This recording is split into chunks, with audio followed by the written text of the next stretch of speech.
আবারও বারুদের গন্ধে উত্তপ্ত মধ্যপ্রাচ্য। যুদ্ধবিরতির পরও লেবাননে আক্রমণ অব্যাহত রাখার জবাবে ইসরায়েলে ব্যাপক ক্ষেপণাস্ত্র হামলা চালিয়েছে ইরান। সোমবার রেভলিউশনারি গার্ড বাহিনী আইআরজিসি ইসরায়েলের উত্তরাঞ্চল রামাত ডেভিড বিমান ঘাঁটি ও জেরুজালেমের বিভিন্ন সামরিক স্থাপনা লক্ষ্য করে দফায় দফায় ক্ষেপণাস্ত্র ছোড়ে। ইরানি ক্ষেপণাস্ত্র রুখতে আকাশ প্রতিরক্ষা ব্যবস্থা মোতায়েন করে ইসরায়েল। স্থানীয়দের বাংকারে আশ্রয় নেয়ার সতর্কবার্তা জারি করা হয়। ইরানের হামলার পরপরই ইয়েমেন থেকেও ইসরায়েলের রকেট ছড়ে বিদ্রোহী গোষ্ঠী হাউথি। ইসরায়েলের রাজধানী তেলাবিব ও জেরুজালেম লক্ষ্য করে এসব হামলা চালানো হয়। তবে এসব রকেট প্রতিহত করার দাবি করেছে নেতানিয়াহু বাহিনী।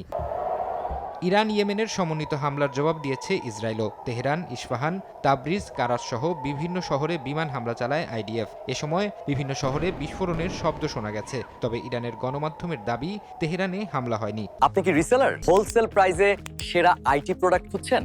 এখনই চলে আসুন ইস্টার্ন আইটি হোলসেল ডিল জোনে।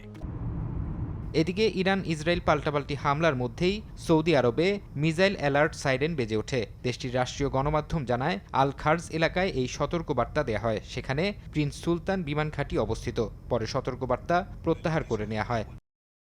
এর আগে ইরানে হামলা না চালাতে ফোনে ইসরায়েলি প্রধানমন্ত্রী বিনিয়ামিন নেতানিয়াহুর প্রতি আহ্বান জানান মার্কিন প্রেসিডেন্ট ডোনাল্ড ট্রাম্প। তেহরানকেও আলোচনার টেবিলে বসার পরামর্শ দেন তিনি। ফারহাদ চৌধুরী, সময় সংবাদ।